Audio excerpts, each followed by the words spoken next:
గొలగమూడి వెంకటేశ్వర స్వామి 44వ ఆరాధనోత్సవం.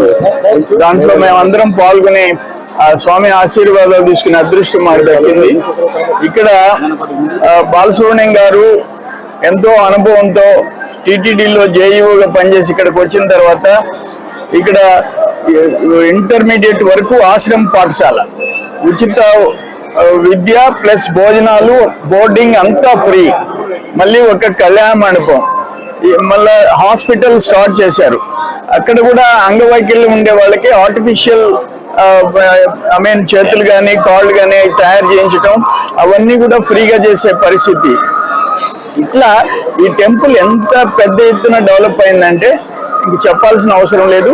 దానికి ఆయన ₹1 జీతం తీసుకోకుండా బాలసుబ్రహ్మణ్యం గారు చేసిన సేవలు, ఈ వెంకటేశ్వర స్వామి ఆస్తులు పెరిగాయి, ఆదాయం పెరిగింది, వసతులు పెరిగాయి. వచ్చే భక్తులకి సంవత్సరానికి 12 లక్షల మందికి, సంవత్సరానికి 12 లక్షల మందికి అన్నదానం కార్యక్రమం. ఇంత పెద్ద ఎత్తున వెంకటేశ్వర స్వామి కార్యక్రమాలు జరుగుతున్నాయి.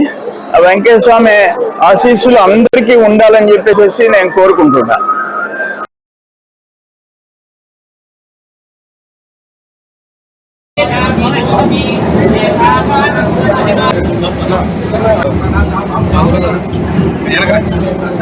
సరేనా.